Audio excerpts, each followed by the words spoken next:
નમસ્કાર મિત્રો, અહીં એક પ્રોજેક્ટ જેનું નામ railway security against flood and broken bridge રજૂ કરવામાં આવેલ છે.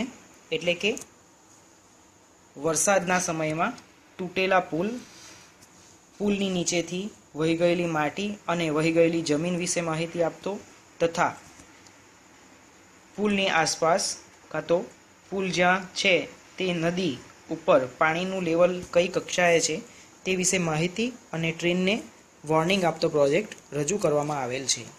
આ પ્રોજેક્ટની અંદર આ એક ઇલેક્ટ્રોનિક સર્કિટ છે, જે ઇલેક્ટ્રોનિક સર્કિટની અંદર લોજિક આઈસી,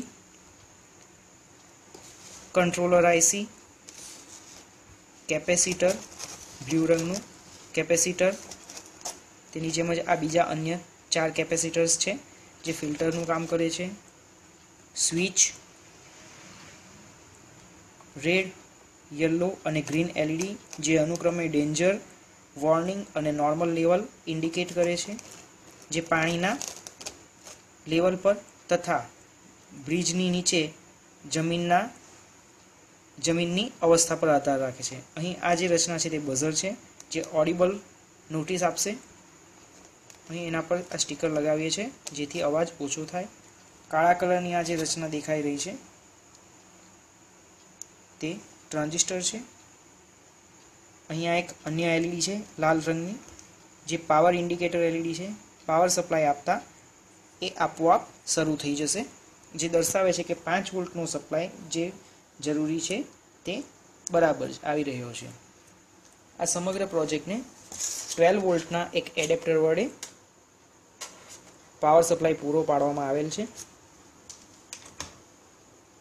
જેથી કરીને બાળકોને શોક લાગવાની કોઈ કન્ડિશન રહે નહીં. રમકડાની એક ટ્રેન રજૂ કરવામાં આવેલ છે, જેના પાટાના માપ પ્રમાણે બાકીનો નમૂનો તૈયાર કરેલ છે. અહીં એક લોજિકલ સ્વિચનો ઉપયોગ કરેલ છે, તેને બમ્પ સ્વિચ પણ કહે છે. એકચ્યુઅલી એ સ્વિચ છૂટી જ છે કે જેથી આ પ્રોજેક્ટને છૂટો લઈ જવો હોય તો લઈ જઈ શકાય. તે આ રીતે મૂકી શકાય છે. જો જરૂર પડે તો અહીં બીજું વજન મૂકવું અને ફાઇનલ ફિટિંગ વખતે અહીં આપ ફેવિકોલ લગાવી શકો છો. અહીં 1, 2 અને 3 સપાટી પર ફેવિકોલ લગાવીને આ લાકડાના ટુકડાને આપ થર્મોકોલ સાથે લગાવી શકો છો. અન્ય બીજા કોઈ કેમિકલ યુઝ કરવા નહીં, કારણ કે તેનાથી થર્મોકોલ પીગળી જશે અને નમૂનો ખરાબ થઈ જશે. અહીં આ જે સફેદ પ્લેટ બતાવેલ છે તે પુલની ઉપર માટીની સ્તરને બતાવે છે, અથવા તો સ્લેબ ભરેલો જે પુલ છે તેનો નમૂનો દર્શાવી રહ્યો છે. અહીં આ જે એક લાલ કલરની પટ્ટી જેવું દેખાય છે એ સેન્સર છે, એ કોપર સેન્સર છે, જે પાણીની અલગ અલગ લેવલને ઇન્ડિકેટ કરે છે અને તેના વિશેની માહિતી લોજિક સર્કિટને આપે છે, અને જેના પર કામ કરીને લોજિક સર્કિટ વોર્નિંગ, નોર્મલ અથવા તો ડેન્જર લેવલ ઇન્ડિકેટ કરીને ટ્રેનને રોકવા અથવા ધીમેથી પસાર થવા દેવા અથવા સામાન્ય રીતે પસાર થવા દેવાનું કાર્ય કરે છે.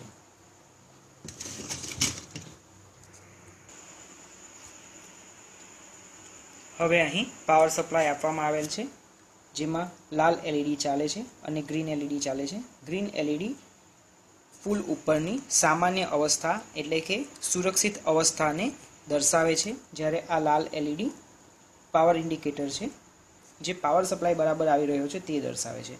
અહીં આપ જોઈ શકો છો કે પાણીનું લેવલ સામાન્ય સ્તર પર છે. વોર્નિંગ લેવલ અહીંથી છે, કટ દેખાય છે ત્યાંથી, અને ડેન્જર લેવલ અહીંથી છે. એ સિવાય એક બમ્પર સ્વિચ છે જે બી અત્યારે દબાયેલી છે. એનો મતલબ કે પુલની નીચેનો સ્લેબ સુરક્ષિત છે, સ્લેબ તૂટેલ નથી, જેથી ટ્રેન સામાન્ય રીતે સુરક્ષિત રીતે પસાર થઈ શકે છે. હવે જો ધીમે ધીમે પાણીનું લેવલ વધારવામાં આવે તો ગ્રીન એલઈડી યલો થશે અને બઝર અટકીને વાગશે. આપણે તેનું ડેમોન્સ્ટ્રેશન જોઈશું.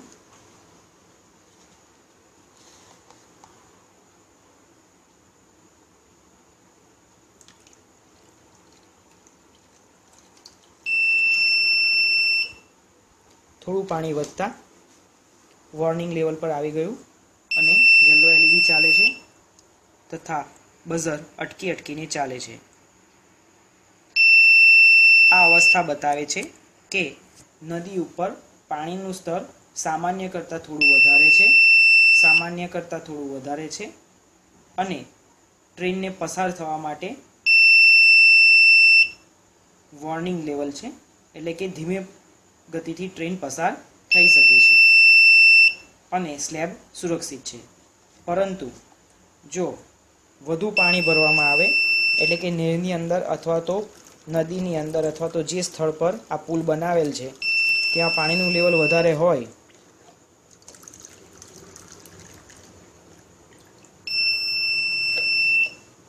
તો રેડ લાઇટ થશે અને બઝર કન્ટિન્યુઅસ ચાલુ રહેશે, જે દર્શાવે છે કે પાણી ખૂબ વધારે હોવાથી ટ્રેનને અહીંથી અટકાવી દેવી જરૂરી છે, એટલે કે ટ્રેનને પસાર થવા માટે બ્રિજ સુરક્ષિત નથી. અહીં આપણે વધુ પાણી ઉમેરીશું જેથી યલો લાઇટ રેડમાં ફેરવાશે અને બઝર કન્ટિન્યુઅસ ચાલુ રહેશે.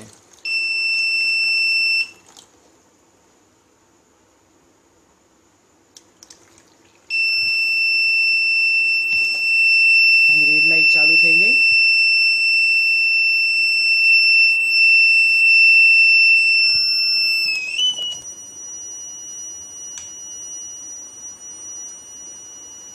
અહીં રેડ લાઇટ શરૂ થઈ ગઈ છે, જે બતાવે છે કે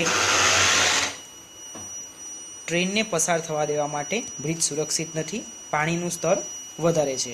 ખરેખર આ લેવલ પાટાની ઉપરથી હોવું જોઈએ, પરંતુ અહીં નમૂનાની મર્યાદાને ધ્યાનમાં લઈને આ રીતે એનું પ્રદર્શન કરવામાં આવેલ છે. ખરેખર આ લેવલ પાટાની ઉપરથી હોવું જોઈએ, જે ડેન્જર લેવલ છે, અથવા તો પાટાને લગોલગ હોવું જોઈએ, પરંતુ નમૂનાની મર્યાદાને ધ્યાનમાં રાખીને આ રીતે પ્રદર્શન કરવામાં આવેલ છે. હવે બીજી એક કન્ડિશન એવી થઈ શકે છે કે નદીમાં પાણીનું લેવલ તો યોગ્ય છે, પાણી વહી ગયું છે, અને અન્ય એક કન્ડિશન છે કે અહીં આપણે સેન્સરને બહાર કાઢી લીધું છે, જેથી આપણે બમ્પર સ્વિચની કે સ્લેબ તૂટી ગયાની પરિસ્થિતિનું નિર્માણ કરી શકીએ, જેથી હવે આપણને પાણીની વોર્નિંગ મળશે નહીં. પરંતુ જો પુલની નીચેથી, રેલવે પુલની નીચેથી સ્લેબ તૂટી ગયો હોય તો પણ આ સિસ્ટમ આપણને વોર્નિંગ આપે છે. જો ત્યાં પુલ સુરક્ષિત હોય તો નોર્મલ લેવલ બતાવે છે અને ગ્રીન લાઇટ થાય છે, બઝર વાગતું નથી.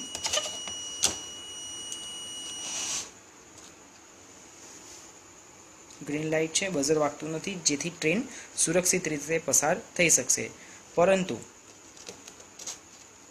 જો અહીં સ્લેબ તૂટી ગયો હોય તો બઝર વાગશે અને રેડ લાઇટ થશે, જે સંકેત છે કે ટ્રેનને પસાર થવા માટે આ સ્લેબ સુરક્ષિત નથી અને ટ્રેન અહીં અટકાવી દેવી જોઈએ. સપ્લાય બંધ છે. આ પ્રકારની રચનાનો ઉપયોગ કરીને આપણે ટ્રેનમાં થતા અથવા તો ટ્રેનના પુલ પર થતા ઘણા બધા અકસ્માતોને અને ઇચ્છનીય બનાવોને ટાળી શકીએ છીએ, જેનાથી જાનમાલનું ઘણું બધું નુકસાન અટકાવી શકાય છે.